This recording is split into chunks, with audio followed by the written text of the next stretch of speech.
Guruve Gaura Chanjaya Harikatha Dale Krishna Krishna Bhaktaya Tadabhaktaya Namo Namaha Panchakalpatrubhyascha Kripa Sindhuve Vacha Patitanam Pavanebhyo Vaishnavebhyo Namo Namaha Jaya Shri Krishna Chaitanya Prabhu Nityananda Shri Advaita Gadadhara Shivasari Gaura Bhaktavinda Hare Krishna Krishna Krishna Hare Hare Hare Rama Rama Rama Hare Hare.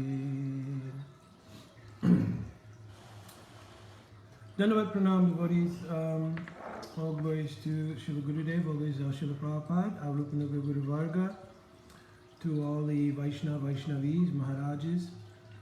So I wanted to show you something. This is, by the way, part 4. Before I forget that, I don't want to forget that. I'm trying to keep a count of the series so that it'll be easier for me to follow and also others to be able to follow. So, but one of the things I dug out, more than 40 years old, are a result of my study into African culture. As I mentioned before, prior to going to Africa, and also, maybe parallel to the beginning of my sojourn in Krishna consciousness, I've been doing a kind of study of Africa and drumming. I was a musician, as many devotees know, and I had gotten involved in a pretty deeply religious element of drumming, which is called Bata drumming, and it comes from Nigeria, amazingly, and we're speaking about Nigeria, and we're in that section of the narration right now. And I found my ilekes. Ilekes are sort of I'll show them to you for one. So pretty colorful. And these, they are representations of the various deities in the Yoruba pantheon. And back in the early 70s, of course, when I was getting involved very much, one of the prerequisites to becoming part of one of the drumming fraternities was that you should have some insight into the spiritual tradition and into the practice. And as a result of that, I had received my ilekes, and that was a big sort of thing for me because it was sort of a real deep introduction to the culture and into the religious aspect of it. And it was very interesting. And the reason I'm bringing this up is because when I did arrive in Nigeria, and I'm going to continue where I left off with our traveling section, but before I do that, I had mentioned that there was a gentleman named Isaac Mba, and he was an Igbo gentleman who had a magazine called Beacon. And one of the first things he asked me to do when I told him my background and everything was, can you write a parallel between the African and the Indian culture? So he wanted to make it specifically about Nigeria, and the results of that became an article.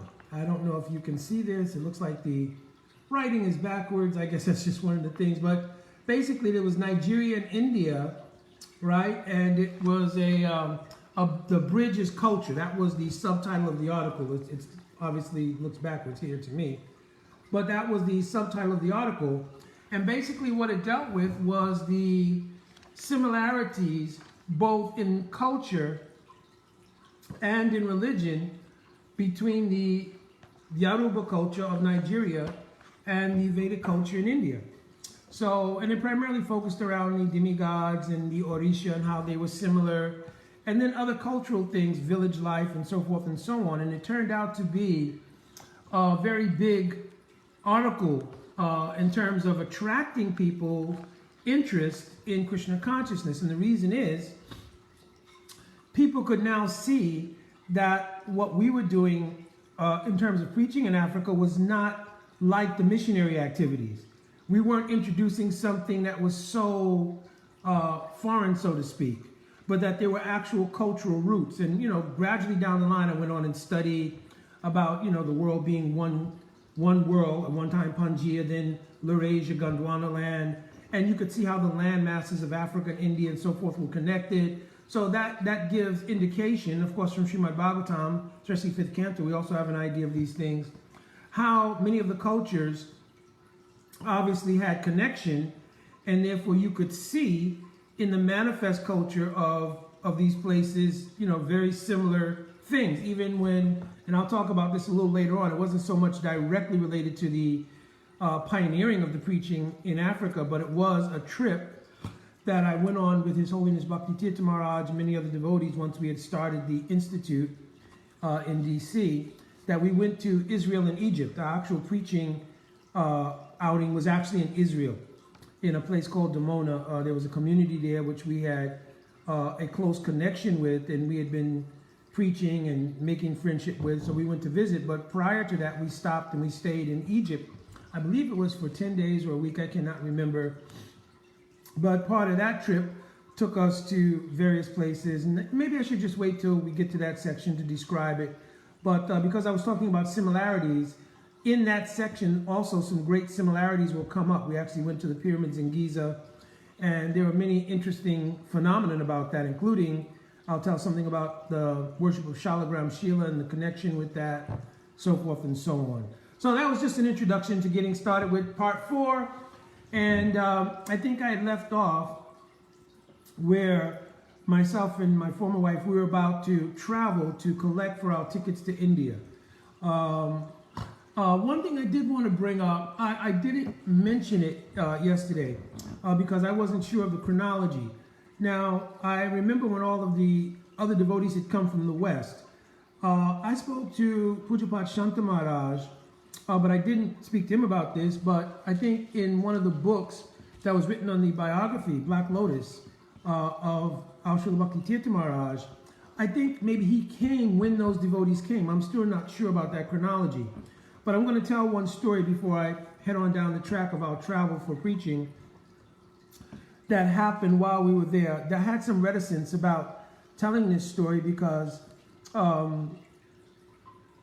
His Holiness Brahmananda Prabhu, who was Brahmananda Maharaj at that time, of course, he's left this world.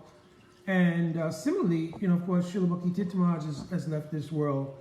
But I'm hoping to extract from this story the teaching about keeping perspective on the purity of the teachings of Srila Prabhupada and the purity of the practice of bhakti, and instructions to those who are younger devotees, which I was at that time, and how to view things. Now, it's obvious that, in any spiritual tradition, there will be the peaks and valleys of all concerned in our unfoldment. There was a time throughout the course of the preaching there that some of these peaks and valleys were seen with His Holiness Brahmananda Prabhu, and because we were all younger devotees there, we never addressed those things to him or really dealt with it at all. But whatever the chronology is, when Srila Bhakti Tirtha Maharaj arrived, I remember one night after prasadam, we had brought his prasadam in, and we had taken prasadam. We were sitting in the room with him, and as he was finishing his prasad, we had been talking throughout about the progress that had been made, the preaching. He was very enlivened about all the things that were going on. Now we had this new building, which we discussed, and so he was very enlivened about everything. And he asked me about, because, of course, Rajalila had just come, but he was asking me about some of the rumored things that were going on in the temple and so forth and so on. So it has never been part of my nature to look critically at devotees. That's just, maybe grace of God, previous sanskars, whatever it may be. I've never had that tendency. I've always felt, there's enough in myself to look at that it's difficult for me to really analyze, especially those senior to me, any kind of discrepancy or fault or anything like that. Now, Srila Bhakti Tirtha Maharaj, he was asking me, and I mentioned that, well, I didn't see very many things. Maharaj at that time, he didn't always come to the Mangal Arati. He would open his door. I mean, I told you his door was adjacent to the temple room. He would open his door, and he would come out mostly like, he would open his door, of course, especially during the class time, and he would come out after class. You know, we would bring prasadam to him, or he would come out and take prasad, either one, and he would go out at night late, and, you know, I guess he was still carrying on, because sometimes we would not go. Maybe one person would go or something, sometime alone, for life membership development and so on. But anyways, it became some cloud was there. So I don't want to emphasize that. I want to emphasize the lesson that Srila Bhakti Tirtha Maharaj taught.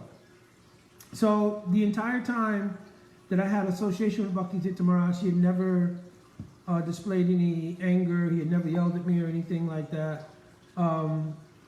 So while we were sitting there in the room, in his room, he mentioned some of these things and some of the doubts. I mentioned that I couldn't ascertain clearly one way or another. But then I interjected and said, but, you know, whatever that might be, you know, I was trying to express admiration that knowing what it was like when I first arrived there and the austerities and everything. And I mentioned, yeah, he told me the story about when he first arrived and he had to sleep, you know, in a papa at the wharf in this, you know, sort of brothel place at the roof and the mosquitoes. And I started speaking things about, you know, sort of to, I don't know if I was trying to present a, you know, an alternative narrative that somehow would have countered what Srila Bhakti Tirtha Maharaj was getting across to us, that this was the leading personality here at the time, and there were many young devotees and many young devotees coming, and that the standards and the purity of the practice was very necessary because there's many young devotees there, including us. So at the time that I started presenting this, Maharaj, he had a spoon in his hand. There was a metal spoon, a metal plate, everything. He threw it down very hard and, you know, made a large sound. And he stood up and said, I don't give a damn, you know, about all of that, you know. And then immediately, almost just as fast as, you know, that took place, he completely sort of neutralized and came back, sat back down and said, listen, in just the way I'm saying it, listen. So voice and everything completely changed. The mission of Srila Prabhupada, because when he said, I don't give a damn, he said, he slammed the table and said, you know, this is Prabhupada's mission, right? So when he sat back down, he said, listen, you know, we are working on behalf of Srila Prabhupada. And, you know, I don't know if Rajalila remembers this incident better. I don't know, maybe if they see this, they'll chime in at some point. But that long story short, because it was the mission of Srila Prabhupada, we could not begin to accommodate, justify things which were deviations from the purity of the standards of Srila Prabhupada. And that especially being that there were many young devotees there, including ourselves at that time, as I mentioned many times, that there was no rationale. And I think what Srila Bhakti Maharaj wanted to impress upon me was that don't even start to accommodate that idea right now. If I was a young devotee then and I started finding ways to justify or accommodate the ideas of any kind of, you know, deviation from the path based on, you know, apparent seva accomplishments, that's a dangerous thing. So I did take it as lesson learned that no matter what you do, no matter what you accomplish, bhakti is bhakti.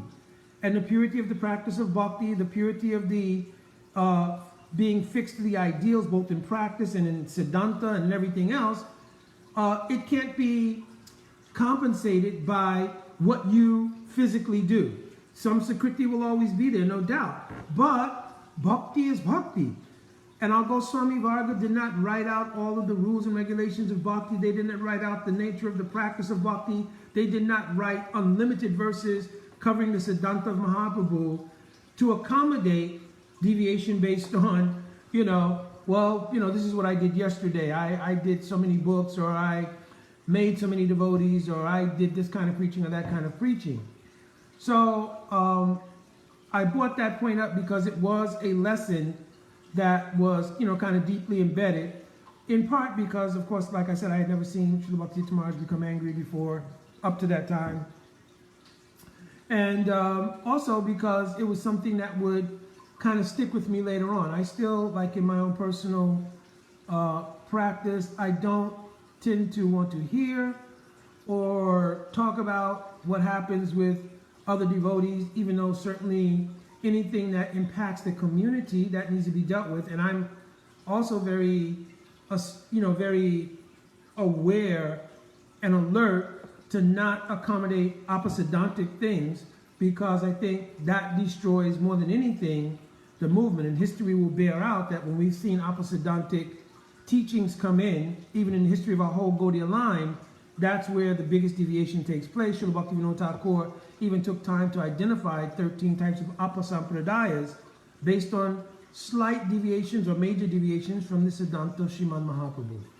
So I don't want to go down that track. I'm not giving a class on those things, but that was an incident in Nigeria, and I thought it was, pretty important, because it was, it was one of the first sort of exchanges I had with Srila Bhakti Tirtha Maharaj on that level, and we happened to be in Nigeria, and it revolved around the preaching, because he felt that if we understood this, then no matter what happened in the future, he would feel comfortable that the devotees whom he had left there of various levels of experience would have a chance to go on, because if we just followed the process sincerely, then there would be a great outcome. So that being said, I want to get back to the that next phase we were going into, which was that myself and my former wife, we were about to travel to raise funds for going to India, but also was the excitement of going out and traveling and preaching. So I mentioned part of the story already. We had headed out on the road. Tahiro had come with us. He was our driver. We had the bigger van. And so Brahmananda had given us all facility. And we had the first night that I mentioned where we pulled off the road. It was an Ekadasi, I believe. And we cooked our Ekadasi preparations. We ended up sleeping in school one night because the mosquitoes were so bad. Then I went and I told the story about how we went to another city, Wari, and there we had met one gentleman who was, like a leader of the Rosicrucian order there. And also he was very steeped in the traditions that I brought up in the very beginning of the video about the Orishas and all these kind of things. So in his property, he had individual shrines on the property. So we spent the night there. And I also told the story of meeting the mother of our own Bhaktivedanta Ashram Maharaj in Oweri. I believe that's where it was. And her hosting us for the night while we preached there. We continued on our journey, and we went to various places, to Ibadan, to Calabar. We really traveled pretty broadly. I mean, we were putting in the miles. Nigeria is not a small place. And we actually were putting in the miles going to these different places. And every place, it was pretty much the same program. We would, like we did in Lagos, we would take boxes of books. We would do kirtan. And sometimes we'd be joined in the kirtan by the local participants. We would teach them how to, sing Hare Krishna. And Tahiro, our driver, he was Muslim, as we mentioned, but we had the little placard that had the Hare Krishna mantra on it, and he would also, Hare Krishna, Hare, and he would help us with the teaching, and people would chant, and we would distribute books, and we had a lot of books in the van, and so we would distribute books, and we were collecting, and we were just very, very blissed out. We traveled pretty far. As we headed north, I remember one incident that was pretty, it was a little gruesome, but it was a reminder for us. Because whenever we would become kind of complacent in happiness about the life, which is also possible in bhakti, even though it's a very simple life, a very austere life in many cases, there's a sense of I'm enjoying myself. Here I am in Africa, this very wonderful place, very exotic things, and I had a whole, like I said, cultural enrichment by my previous studies of Africa, so this was all very enjoyable to me to see it live now. And we were driving, and as I mentioned, whenever there was an accident in Nigeria, they were generally very, very bad. So as we were driving, we were going pretty fast. And I remember telling the driver to slow down, be a little careful. because we would get on some roads and you would get behind these huge trucks, or lorries they call them. And, you could be stuck there on a road that was like two-way road. It's a single, pavement, but it's two ways. So cars are coming both ways. So, you'd either try to go around at some point, obviously, or be stuck back there for quite some time. So anyway, during the course of driving, we came across, I guess, an accident that happened for that very reason. There was a cattle truck, or cattle lorry, which was full of cattle, and a bus, which was, I guess, full of people. And apparently the bus or the lorry was trying to make that pass, and it didn't happen. And so the bus and the lorry collided. And by the time we pulled up on that scene, there were literally a combination of human bodies and the animal bodies intermingled. And it was one of the most gory scenes that I had ever seen. And of course, another thing was that there were people who, in the crushing of the bus, had not been thrown from the bus, so they were pressed against the metal in the window. Anyways, I don't want to go on. I don't want to gross out the conversation, but it was one of the most gross scenes that I had ever seen, and it was an immediate click back to the reality of we're driving on these roads, and this could have happened to us, and how temporal life is.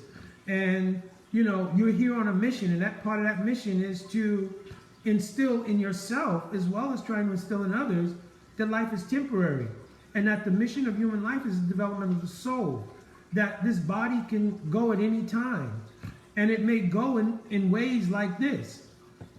So I think we all, after driving, past that scene and moving on, we were pretty, I would say, sober acting and in sober speaking pretty much throughout maybe the next day or two, because it was that impactful. And, we continued on with traveling and preaching, and we were collecting.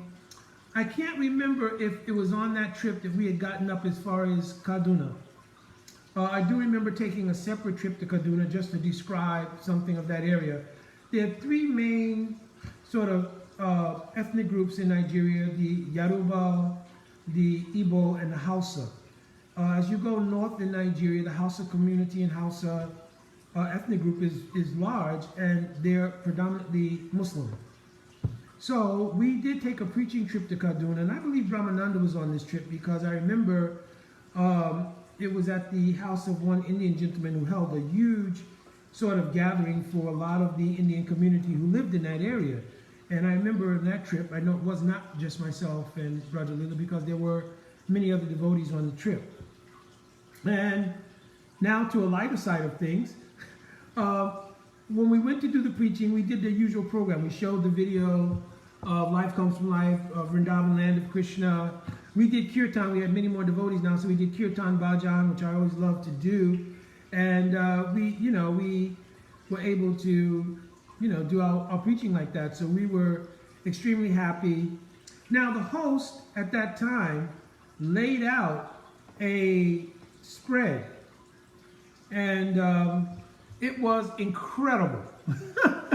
So the prasadam was like, you didn't have rice. You had regular basmati rice. You had rice like biryani type rice. Then you had like a saffron rice, or turmeric rice and saffron. Then you had, I cannot describe the amount of vegetable preparation, so I just won't even go there. And then you had, puris or chapatis, right? And then we also had this section on sweets. So there was srikan. I remember particularly there was srikan, there was sweet rice, and then there was, as we were at the table, she brought out a stainless steel bowl that had gulab jamans in it, but they were still hot. So she placed this bowl of gulab jamans on the table. Now, I think we had already, the gulab jamans were hot at that time, so we didn't immediately take them, but we went through, pretty much the other preparations that were there. And quite frankly, I think most of the devotees were pretty full. And devotees started to express prasadam intoxication. There was some giggling going on and other kinds of things. And Brahmananda would cast a look at us like, be sadhus, right? And I do remember we had not taken glubjamins yet, but we felt, we should go on our glubjamins. So we went over. The glubjamins were still, relatively speaking, hot. So we all took the little kutalis they had, the little stainless steel bowls. We put a couple of glubjamins in. Those glubjamins are probably the best I've ever had in my entire life. So, Krishna conscious and all included, those were the best glubjamins I had ever had. Because they were still hot, you had to eat them in such a way to accommodate the heat, but the sweetness, but they were very soft. So it was like the best glubjamins. And devotees, we didn't have full sadhu training then. I probably had more because I was with Brahmananda in the early days. And Brahmananda, he taught me this thing. I have to show it to you. He says, when you go to any, life member's house or anything, what you do is when they're coming around and they're serving, because normally that was the case. In this case, it was like a buffet. But normally they come around and serve. He would say, listen, after your first time you take prasad, when they come around again, you should go like this. You put your hands up and you go, oh, no, I'm good. But you make sure you're opening your hands, right? Because as you open your hands, your host will also put some more on your plate regardless of what you're saying. Oh, no, I'm good. And they'll still put a little bit. You say, oh, that's good enough. Boss, right? Enough, right? So he said that's how you show some etiquette.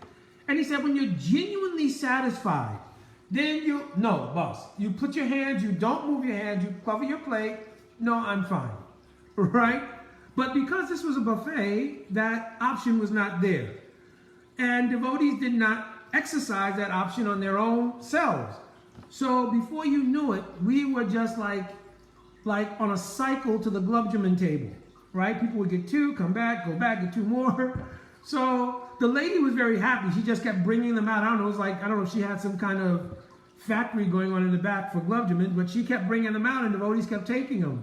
And Brahmananda was giving us the glance like, okay, slow down.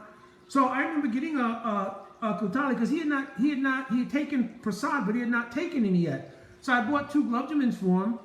And once he ate those glubjamins, Brahmananda's face, a smile hit his face and he kind of became illuminated.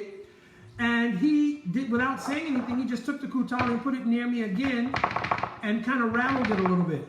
So I went back and got 2 more. So anyway, long story short, all of us were in some kind of glubjamin leela where it was like non-stop. Even though Brahmananda kept preaching everything, everybody just glubjamin. And I'm sure if anybody has diabetes today, they probably, if it was a devotee who was at that program, I'm sure your initial contact for it was right there.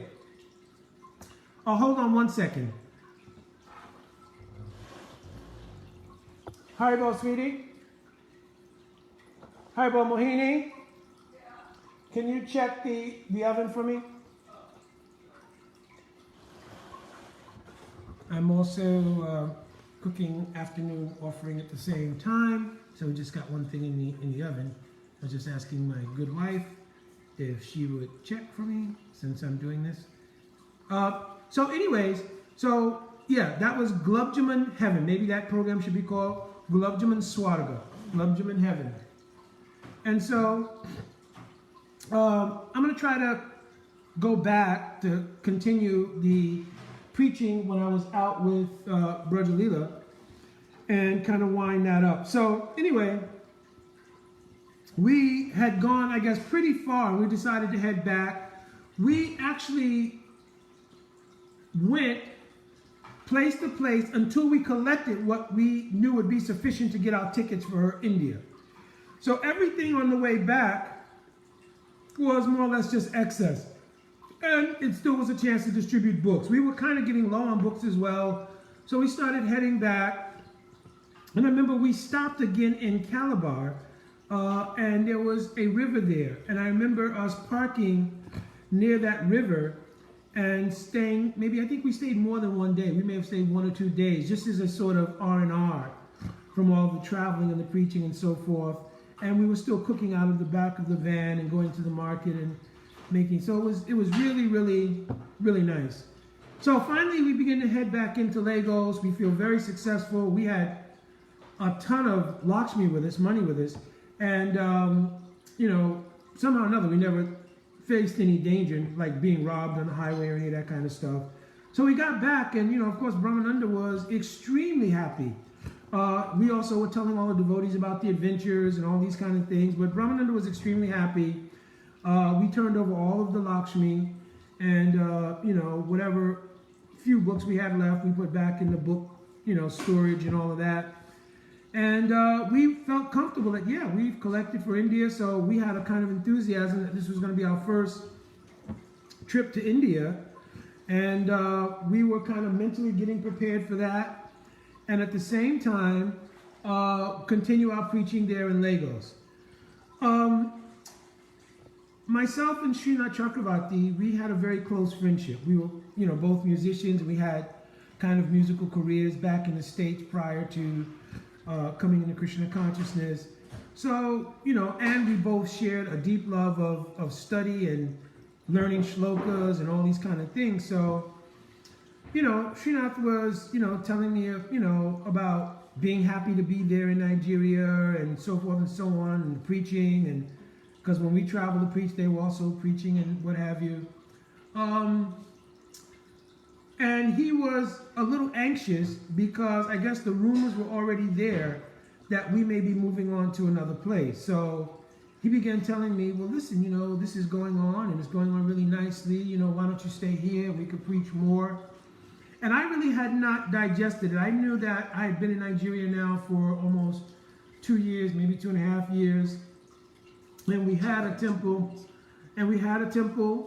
and it was successful. We now had devotees, both local devotees, and we had our contingent come from the West. And so, you know, I was feeling satisfied that we had kind of mission accomplished. Myself and Brahmananda Prabhu and Bhakta Martin, prior to that, we had gone to several schools, libraries, institutions, all kinds of places, and had deposited sets of Srimad Bhagavatam and Chaitanya Charitamrita in these places. So we were, you know, just distributing books galore. So, you know, books were the basis. That was the foundational philosophy. And so we had done a lot of that. Now we also had a temple and, you know, facilities for people. It was growing. So I felt a sense of satisfaction. I was also feeling a little bit like I'd like to maybe move on and pioneer something. But my biggest thought at that time was I'd have my first trip to India. And that was, you know, looming large in my consciousness at the time. So anyways, I remember one day I went out with Srinath for preaching. And, you know, it was a very nice, you know, preaching. You know, we did Sankirtan, everything was good. And, you know, we would always talk about, you know, musical stuff. So we talked about music in Nigeria. And I think there was one devotee who was coming around. He was a guitar player, and Srinath was an outstanding guitar player. So we were talking about that, and we were headed back to the temple. Anyway, while we were going back, another one of those incidents that I mentioned earlier happened where a thief was caught.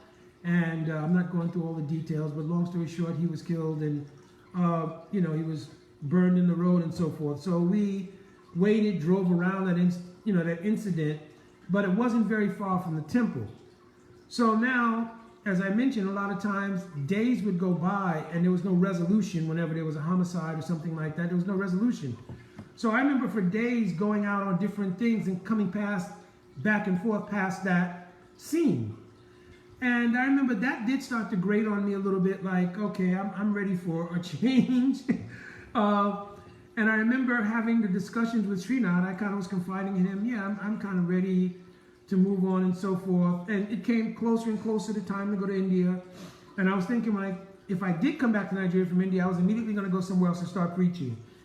And I remember one of the places Brahmananda tantalized me with was Morocco. And I don't know how we were devising Morocco. I think Brahmananda had been to Morocco and Turkey and some places there. And he was telling me how I would really like it and this and that. It would be exciting preaching, and because we had done some preaching in the Islamic community, it would be really exciting and this and that. So I kind of thought, yeah, that would be an alternative. I'd come back from India, then, perhaps myself, Roger, we go to Morocco or something like that. So, anyways, I'm going to get ready to wind up here and tell one last part here, and that's that after all was said and done, there was a conversation with Srila Bhakti Tirtha Maharaj, and I know this conversation was by telephone. And Brahmananda had called me into the office, and he had mentioned that he had Bhakti Tirtha Maharaj on the phone, and they had been talking, and that Bhakti Tirtha Maharaj had a great idea. So I had heard that before, by the way, when I was in D.C. Sometimes Srila Bhakti Tirtha Maharaj would say, something when he was going to have you do something which maybe, you hadn't considered at the time. He would say, hey, I've got a great idea, So anyways, when I heard that, some doubt came in my mind, right? But I got on the phone, and Bhakti Tirtha Maharaj, he didn't really beat around the bush or anything. He just said, listen, I've got a great idea. Listen, he had already been, by the way, there's some fill-ins that need to be here. He had gone to Ghana with Bhakti Martin before. And Ghana was an amazing place. I don't even want to begin to get to Ghana until I get to Ghana. But he had gone there, and, Bhakti Martin was from Ghana. And we had another devotee with us now, Gopal, who was from Ghana. And one devotee was coming around named Lakshmipati. And he became Lakshmipati. His name was, before that, I can't remember. His last name was Ankara. I do remember that because I spoke to Pujyapat Shanta Maharaj the other night. And this devotee, whose last name was Ankara, he used to tell us he was the former president of Ghana's son, because there was a president of Ghana named Ankara, and that he was the son. We all believed it at the time. I don't know if Bhakti Martin believed it. He knew more about Ghana. But he told me the other night he did end up finding out that's not necessarily true. He might have some relation, but it wasn't like he claimed. But this devotee, and I'll get to him when we get more into our beginning to go to Ghana. But he was like a fixer. He, anybody and everybody he knew, and he could wheel and deal, and that was his service. So anyway, Bhakti Tirtha Maharaj is on the phone with me, and he tells me, listen, I've got a great idea. I had gone to Ghana, and I think it's so right for preaching, and I don't want to take the chance that while the fire is hot, we let things cool off, going to India, so many things. India is going to be there. Vrindavan is going to be there. Mayapur is going to be there. You'll definitely get to go. But I think we should strike while the iron is hot, and that you and Brajalila should go to Ghana. Bhakti Martin is, he's already going to be there. He's going to leave before. He's already going to be there. And I guess Lakshmipati, he was going to be like our fixer, even though that came about later. He was going to go with us to Ghana, and he would take care of everything. And I think we had a driver take us to Ghana. But anyway, so long story short, the idea was now we're not going to India. So I had very mixed feelings at the time because, we had gone out, we had collected. As I mentioned, I had dedicated myself to studying the books very deeply. And by that time, I had really cultivated a mood of wanting to see the places of Sriman Mahaprabhu and see Brajadam and the Leela stans of Sri Radha and Krishna. I actually, that was running deep in my heart, and perhaps because I was so absorbed in meditating on it, because we were planning to go, it was a little bit of a letdown. But at the same time, almost parallel to that feeling, there was an upsurge of excitement, because what we had just done in Nigeria, we were going to go to another place and do. So simultaneous with the kind of mood of letdown that we weren't going to India, there was an excitement. I was trying to lean on the side of that excitement more, because obviously facts weren't going to change. We were going to be going to Ghana, so forth. I remember afterwards talking to Srinath and confiding, expressing both my disappointment and also, my excitement about going to Ghana. Srinath Prabhu, he didn't express so much happiness at either thing. Right? He wasn't, I guess he, wasn't complaining about me going to India. Everybody wanted to go to India. But he wasn't excited about me leaving and going to Ghana. We were friends, very tight friends, and I guess he felt comfortable with us being there and preaching and so forth. So me going to Ghana, and there is no plan for the future. Like if he's coming to Ghana or whatever, which, didn't materialize actually.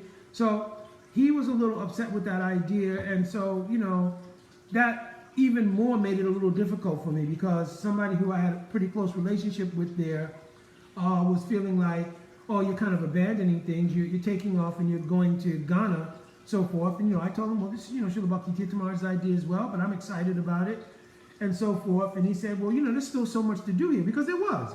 I mean, preaching in Nigeria, which if you look from that time to what's happening even present day, you could see the exponential growth, the huge growth that went on. I mean, now devotees have, and, Pujapat Shantamaraj was responsible for a great deal of that. He went to a lot of places and, kind of helped the seedling, of course, we, by our preaching, did it, but also him, by his activities, seedling a lot of those temples like Port Harcourt, etc. And then another devotee, Varaha Prabhu, who's in Togo now. Now, he came a little bit later on, but, I remember he ended up, running the temple in Benin. We had other devotees who ran temples in other places. So, I mean, there was exponential expansion after that. Also, Pujapat Avadut Maharaj came. I had a talk with Shanta Maharaj, and he was telling me that Avadut Maharaj came around the time we were about to go to Ghana. He came to Nigeria, if not a little before, and he also did a lot of preaching there. So, anyways, like I said, I was in a kind of quandary because my friendship with Srinath, not going to India, excited about going to Ghana, and so we kind of, and I talked obviously to Brajalila about it. Brajalila was kind of, game for the new excitement. I can't remember if we had discussions about being disappointed about India or not at that time, but she was pretty much, fired up about the pioneering of going to Ghana and so forth and so on, if I remember correctly. So anyway, that became the next phase of plan, that we were going to get ready to go to Ghana. I'm not sure where my time is at right about now. Maybe I will describe the setup to going to Ghana, and then I'll leave it there, and then we'll pick up our next segment of actually getting to Ghana. So, since we were going to Ghana, that was, ascertained and clear, was no change in that. We started making the plan. And we tried to learn more about Ghana. We were going to go, and we were going to obviously pack a number of books and materials that we thought we may have needed. We also, were working out, well, where would we stay in Ghana? Because at that point, there was really no facility there. And Brahmananda had assured us that Bhakta Martin, who had already gone to Ghana, he was going to arrange those kind of things. And then Lakshmipati, who was our fixer in Nigeria, he claimed that, oh, don't worry, as soon as we get there, I'll arrange this, I'll arrange that. So we were, took confidence and shelter, in Guru and Krishna that, well, whatever happens, everything will be all right. So we kind of prepared, and we got packed, and we got closer and closer to the date of our leaving.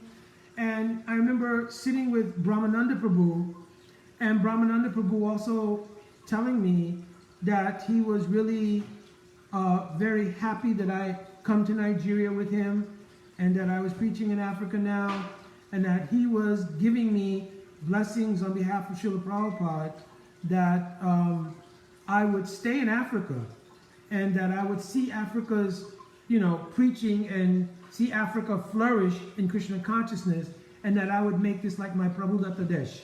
Prabhudatta Desh means like a place that you dedicate your life to preaching in that place. So, I was humble, and my feelings, not humble genuinely, obviously, but humble in my feelings of appreciating that he appreciated that what we had done, from the beginning, and being there, and me trying to be surrendered and so forth, that he was very happy with that. So anyways, I remember one last story before I go. It was pretty close to getting around time for us to go to Ghana, and I remember I had bought a few extra. We didn't really have dhotis per se. If somebody goes to India, they would come back. Sometime Brahmananda would bring some things, but overall, we just had cloth that we would buy from downtown in Nigeria or down at the market, and that's what we used for dhotis and so forth and so on. So I remember I had bought some cloth and everything, and it was new cloth, so I remember having it washed, and I hung it out. And I remember while I was hanging those things out, I was washing some other clothes, including undergarments. And I remember, I can't remember if it was Tahiro or Adams or somebody was mentioning, because once I had washed everything, I hung it out to dry. And I remember either Tahiro or Adams said, "Oh, Prabhu, make sure you iron your undergarment."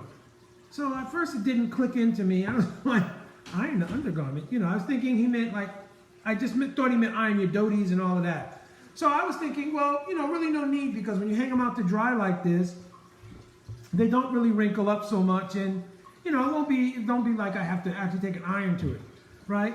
Anyway, so I didn't think about it anymore. I kind of remembered the phrase, but I didn't really think about it. So anyways, I went back, and I remember putting my undergarments and stuff on, and you know, wig, dhoti, and nothing was going on. But then, this was a very short time before we got ready to go to Ghana.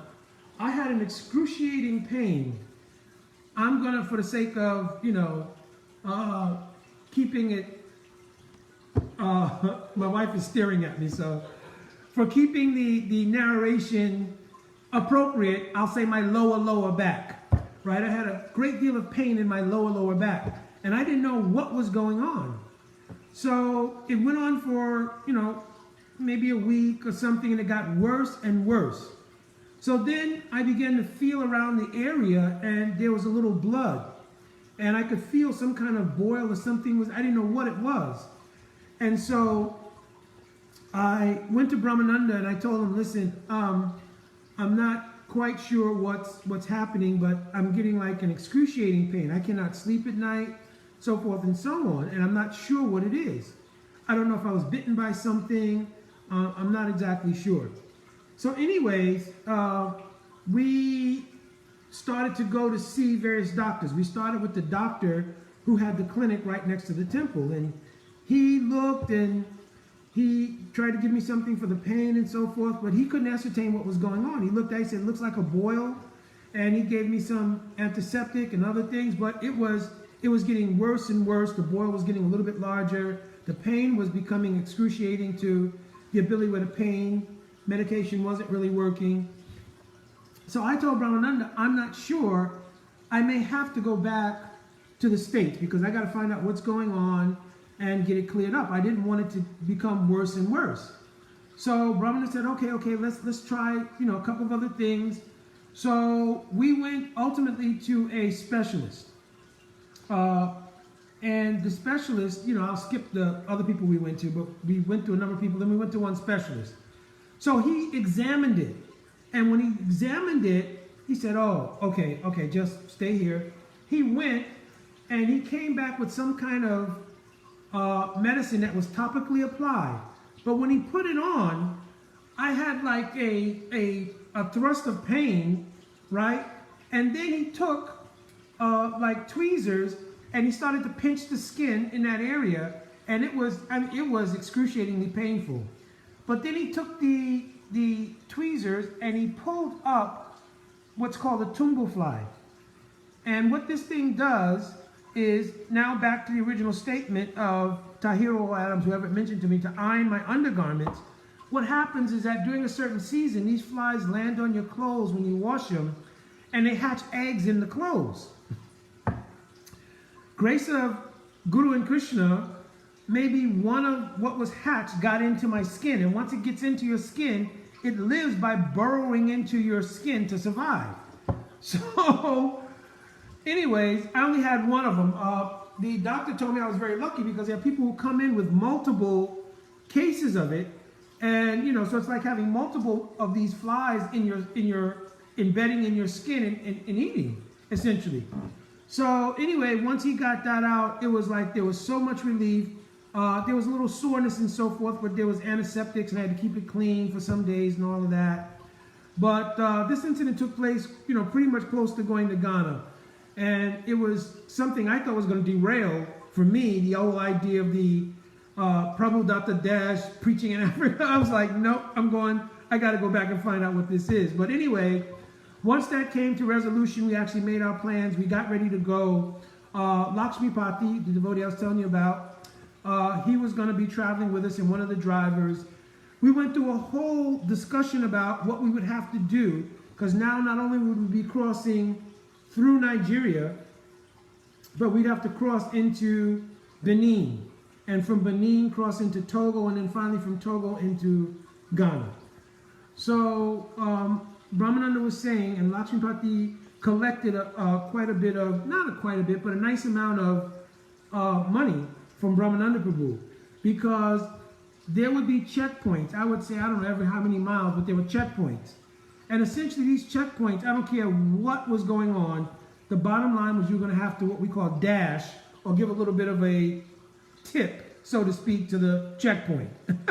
So Lakshmipati, he said that, because he had gone back and forth, I guess, a number of times. He knew that, and he said, okay, this is the thing. This is what's going to have to happen.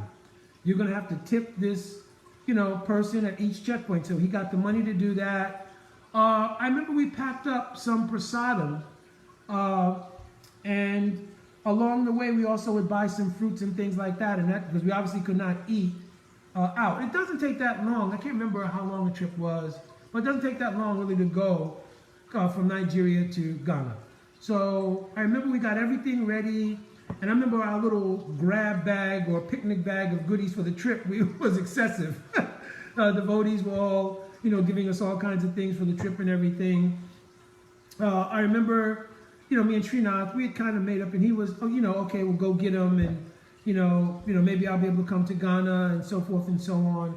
So all was good, and we were very happy. And I remember when we were pulling out from the temple, I was having thoughts that, wow, we're about to embark on another adventure to try to do the same thing we just did here. My wife was with me at the time now, and I would be with Dr. Martin. That was also very, happy thought for me. He had gone ahead, and I was going to be happy to see him and everything else. So I think I'll call it here for the day, and we'll pick up with section 5 or part 5, and that'll be our trip to Ghana, our arrival in Ghana, and the beginning of our preaching in Ghana. All right, Dandavat Pranam devotees, all glories to Shri Guru and Gauranga. Jai ho, Vanchakalpaturu Vishya Kripasindhu Vivacha Patitanam Pavnevu Vaishnavebhyo Namo Namaha. Jai Radhe Radhe.